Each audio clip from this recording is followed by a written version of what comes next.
A'udzu billahi minasyaitonir rajim. Bismillahirrahmanirrahim.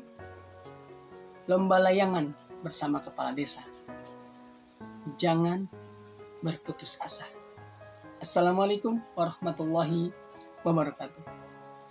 Alhamdulillah wassalatu wassalamu ala Rasulillah wa ala alihi wa mawalah, amma ba'du. Sahabat-sahabatku yang dirahmati Allah Subhanahu wa taala. Alhamdulillah kita sudah memasuki pertengahan bulan Ramadan.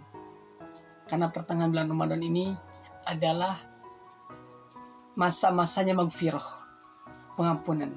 Sebagaimana yang saya sampaikan bahwa 3 level di bulan Ramadan itu, 10 hari pertama rahmat, 10 hari kedua adalah maghfirah, 10 hari ketiga adalah pembebasan dari api neraka. Dan kita sekarang ada di hari ke-17, di pertengahan kedua. Yang mana ini harus kita maksimalkan, teman-teman.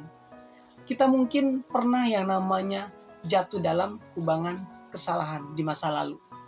Kita pernah melakukan kesalahan, kita pernah melakukan maksiat, baik disengaja maupun tidak. Kita pernah membuat orang lain marah dengan kita. Kita pernah jahil kepada sahabat kita. Kita pernah membuat orang tua kita meneteskan air mata. Semua itu besar, membuat kita menjadi, apakah dosa saya bisa diterima atau tidak? Apakah dosa saya diampuni atau tidak?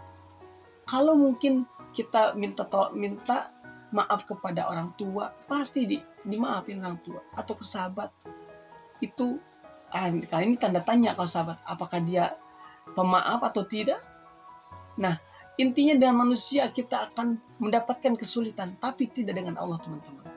Sebesar apapun dosa kita, kesalahan apa kita, seburuk apapun masa lalu kita, ketika kita mengadu kepada Allah, Allah membuka lebar-lebar pemaafannya. Sebagaimana Allah berfirman dalam surat Az-Zumar, surat ke-39, di ayat ke-53, Allah berfirman, "Qul ya ibadiyalladzina asrafu la taqnatu mir rahmatillah." Katakanlah, wahai hamba-hambaku yang melampaui batas dari dirinya, melampaui batas, la taqnatu min rahmatillah, kata Allah, jangan berputus asa dari rahmat Allah. Innallaha yaghfiru dzunuba jami'a, sesungguhnya Allah mengampuni dosa-dosa semuanya. Innahu huwal ghafurur rahim, dialah yang Maha Pengampun lagi Maha Penyayang. Nah, teman-temanku yang dirahmati Allah Subhanahu wa taala, Allah udah negesin. Teman-teman bisa buka di surat Az-Zumar surat 39 ayat 53. Itu konteksnya bagaimana Allah membuka seluas-luasnya pengampunan untuk kita nih, buat kita yang memang kita ini dilabeli sebagaimana yang disampaikan, al-insanu mahallul khata' wa nisyan. Manusia itu tempatnya khata', salah dan lupa. Kan kita itu sering begitu tuh. Salah dengan siapapun, lupa, asal jangan lupa dengan pasangan. Ini bahaya nih. Kalau kita lupa dengan pasangan kita, suami lupa istri, istri lupa suami, ingatnya malah istri tetangga, suami ini repot, bahaya ini. Ini jangan sampai terjadi ya. Nah, kita emang dilabelnya begitu, suka lupa. Tadi pagi udah makan, tadi makan apa ya? Ini udah, memang kita ya manusia begitulah bunyinya. Kita sering salah, lupa, berulang kali. Tapi apa kata Rasul, bahwa meskipun kita ini orang-orang yang sering salah, sering lupa, tapi orang-orang yang senantiasa bertobat, itu adalah sebaik-baik manusia. Udah salah, tobat, Masya Allah. Bagaimana tidak baiknya Allah. Kita ini berapa sering sih kita datang ke Allah menyesali perbuatan kita. Kita merasa, ya Allah maafin, habis ngelakuin kesalahan misalkan, udah membuat teman kita nangis, orang tua kita meneteskan air mata. Berapa kali kita melakukan itu? Dan sekali lagi, Allah begitu lebar. Makanya kita jangan sampai pernah berputus asa, teman-teman. La taqnatu min rahmatillah, jangan berputus asa, kata Allah. Nah, kisah putus asa ini saya jadi teringat dengan kisah yang saya baca dalam buku Asmaul Husna untuk hidup lebih bermakna karangan guru saya Agim, di mana pada suatu hari ada seorang dokter yang ia sedang bergegas menuju ke rumah sakit. Ia bergegas buru-buru, kemudian sudah sampai di rumah sakit, ia langsung mempersiapkan dirinya. Ia mandi, ia menggunakan pakaian layaknya seorang dokter, emang dokter bukan layaknya dokter. Kemudian dia segera menuju ke tempat operasi bedah. Tapi ketika hendak sampai ke tempat pengoperasian, ia bertemu dengan ayah dari anak yang akan ditindaknya ini. Ayahnya itu kelihatan wajahnya ketus, wajahnya memendam kekesalan dan harapan bagaimana anaknya sedang kritis. Maka kata si ayah ini, "Dokter, kok lama banget sih? Apa kamu tidak tahu anak saya itu sedang kritis? Mana tanggung jawabmu sebagai dokter?" Dia mengatakan itu kepada dokter yang baru tiba. Tapi Masya Allah, dokter ini dia membalas dengan senyuman dan dia dengan tenang mengatakan, "Aduh, mohon maaf Pak. Mohon maaf atas keterlambatan saya. Saya tadi sedang di luar. Kemudian saya dihubungi, maka saya segera ke sini. Mudah-mudahan dengan kedatangan saya, Bapak sekarang menjadi tenang." Si orang tua ini enggak serta-merta menjadi tenang. Dia langsung, "Apa? Tenang? Mungkin Anda bisa tenang karena Anda bukan anak Anda yang sedang sekarat. Coba kalau anak Anda yang meninggal." Si bapak ini masih mencerca sang dokter. Sekali lagi, sang dokter dengan ketenangan, ia mengatakan, "Kalau anak saya meninggal, maka saya akan mengucapkan innalillahi wa inna ilaihi raji'un." Karena itulah yang disampaikan Allah dalam firman-Nya. Pak, adakah kalimat yang lebih baik dari ucapan itu? Begitu kata dokter kepada orang tua tadi. "Maaf Pak, saya sebagai dokter tidak bisa memperpanjang atau mengurangi usia anak Anda, usia pasien. Dan saya lihat anak Anda sedang dalam kondisi yang mengkritiskan.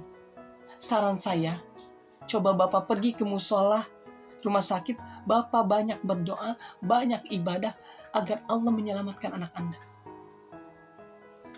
Si orang tua ini masih juga ngoceh, teman-teman. Dia bilang apa? "Nasihatnya enak sekali. Rupanya Anda tidak peduli dengan anak saya. Anda begitu mudah menasihati karena Anda tidak ada hubungannya dengan pasien Anda."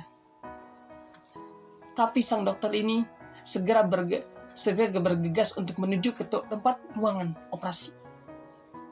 Sambil si bapaknya masih saja dalam pikirannya, dalam hatinya menggerutu karena sikap dari dokter yang tadi. Si dokter akhirnya masuk ke ruang operasi dan berjam-jam berlalu. Hingga akhirnya dokter ini keluar dari ruangan tersebut dengan tergesa-gesa. Dan mengatakan kepada orang tua ini, "Berbahagialah Pak, karena alhamdulillah operasinya sudah selesai. Anak Anda akan baik-baik saja. Maaf, saya harus pergi. Saya harus pergi segera karena saya ada urusan. Nanti perawat yang akan menjelaskan kondisi anak Anda." Si bapak ini sebenarnya masih pengen nanyain sesuatu tentang kondisi anaknya, tapi dokter ini langsung bergegas menuju ruang keluar dari rumah sakit. Nah, di saat itu pula si anaknya itu keluar dengan suster. Dan si bapak ini masih dengan gimmick ngoceh. "Dokter, apa itu? Apa yang dilakukan dokter egois itu? Masa saya pengen nanya aja nggak dikasih waktu?" Pada saat itu sang suster mendengar ocehan bapak ini dan ia mengatakan, "Pak, anak beliau tuh kemarin meninggal. Anak beliau meninggal karena kecelakaan. Ketika kami hubungi dokter itu, beliau sedang akan menguburkan anaknya yang meninggal. Apa boleh buat? Kami tidak punya dokter selain beliau.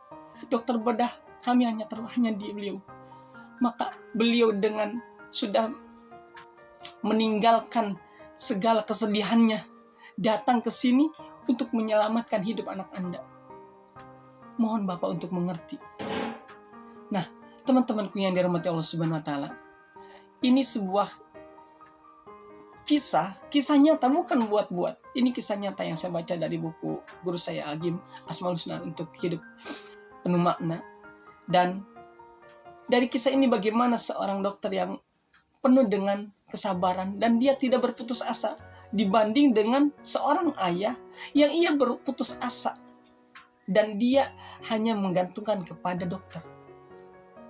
Teman-teman yang dirahmati Allah Subhanahu wa taala, banyak hikmah dari kisah tersebut, yang mana bagaimana sikap orang tua yang begitu menggantungkan dirinya hanya kepada dokter. Tetapi lihat sikap seorang dokter yang ia begitu tenang, begitu menjawab pertanyaan si orang tua yang ketus dengan jawaban yang Masya Allah, dengan ketenangannya, karena ia bergantung kepada Allah. Padahal dalam kondisi anaknya sedang harus dikuburkan. Dan ini Masya Allah menjadi pelajaran bagi kita bahwa sejatinya kita ini manusia banyak sekali kesalahan. Mungkin kita pernah menjadi seorang ayah yang tadi begitu ketus kepada orang lain, kepada dokter, kepada sahabat, kepada orang tua, bahkan mungkin kita begitu melakukannya. Dan kita pun ketika mendengar jengkel banget sama orang itu, tapi Allah membuka itu semua. Kalau kita pernah melakukan kesalahan seperti Bapak tadi, maka pada termen kedua di bulan Ramadan, Allah Al-Ghafur membuka selebar-lebarnya di bulan Ramadan yang Maha Agung ini. Oleh karenanya, teman-teman kita tidak ada yang bersih sama sekali. Baju saya putih, tapi masih ada nodanya. Dan hidup kita tidak ada yang bersih seperti seorang bayi yang baru dilahirkan. Kita sudah usia, apalagi kalau udah di atas 50, 30, 40 ya. Kita udah bukan lagi bersih seperti kertas. Kita mungkin pernah melakukan dan mungkin pasti, bukan mungkin lagi, pasti. Karena memang itulah tabiat manusia. Di balik itu semua, Allah ingin menunjukkan bahwa Allah itu Maha Ghafur. Sifatnya Maha Ghafur, mengampuni. Kemana lagi kalau bukan kepada Allah kita meminta ampun? Kalau kepada manusia, itu pasti ada udang di balik batunya. Dan itu tidak semudah ketika kita meminta ampun kepada Allah. Mudah-mudahan kita semua menjadi hamba-hamba yang Allah selalu bimbing hatinya, selalu berhusnuzan kepada Allah, selalu berbuat baik kepada siapapun, dimanapun, dalam keadaan bagaimanapun, dan kita bisa keluar dari bulan Ramadan ini dengan pembersihan dari Allah, pemaafan. Begitu juga dengan makhluk-makhluk yang pernah kita sakiti. Semoga Allah bukakan hatinya untuk bisa memaafkan kesalahan kita yang pernah kita lakukan. Barakallahu fikum, kurang dan lebihnya mohon dimaafkan. Salam akal sehat. Assalamualaikum warahmatullahi wabarakatuh.